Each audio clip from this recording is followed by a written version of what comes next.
Alors bonjour les amis, aujourd'hui je ne sais pas pourquoi, mais on retrouve l'évangile de Marc, cette fois-ci le chapitre 16, les versets 9 à 15. Ressuscité le matin du premier jour de la semaine, Jésus apparut d'abord à Marie de Magdala, dont il avait chassé 7 démons. Celle-ci partit l'annoncer à ceux qui avaient été avec lui et qui étaient dans le deuil et dans les pleurs. Mais en entendant dire qu'il vivait et qu'elle l'avait su, en fait, ceux-ci ne la crurent absolument pas.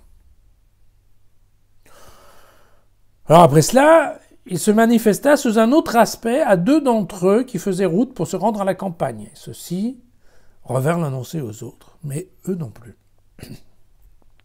On ne les crut pas.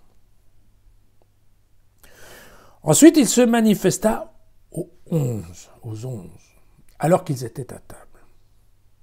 Et il leur reprocha leur incrédulité et la dureté de leur cœur, parce qu'ils n'avaient pas cru ce qu'il avait vu ressuscité. Et il leur dit, allez de par le monde entier, proclamer l'évangile à toutes les créatures. Oui, alors, ça vous paraît bizarre, et c'est bizarre, bien entendu. Ce chapitre 16, on l'a rajouté à l'évangile de Jean, mais on pense dans la première moitié du IIe siècle, donc c'est-à-dire bien après l'évangile de Jean, par exemple. Pardon, on l'a rajouté à l'évangile de Marc.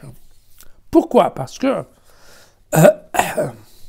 tout simplement, si on revient un peu en arrière dans l'évangile de Marc, nous avons 3 femmes qui vont au tombeau, qui tombent sur un ange, qui leur explique que Jésus est ressuscité, et qu'elles doivent aller dire aux disciples qu'il les attend en Galilée.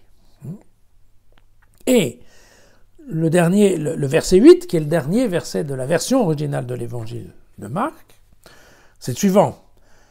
Elles sortirent du tombeau, elles sortirent et s'enfuirent loin du tombeau, car elles étaient toutes tremblantes et bouleversées. Elles ne dirent rien à personne, car elles avaient peur. Alors évidemment, avec une fin comme ça, cet évangile de Marc, on n'en fait pas grand-chose quand on veut animer une communauté à qui on veut faire croire à la résurrection et à la mission.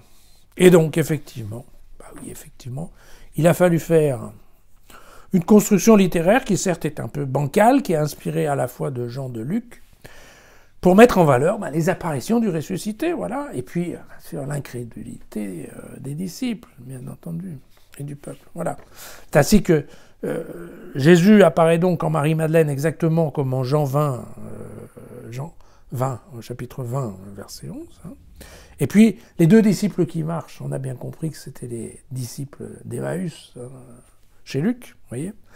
Et puis, finalement, Jésus va apparaître à tous les disciples pour les envoyer en mission, exactement, ou un peu comme le chapitre 24 de l'évangile de Luc. Voilà, les versets 41 et 43. Donc, il aura fallu s'y prendre, en fait, à 3 fois pour qu'enfin, les disciples montrent un peu de foi. Mais bon, voilà. Tout ça, et encore une fois, c'est une construction littéraire. N'allons pas chercher plus loin. Voilà, à demain.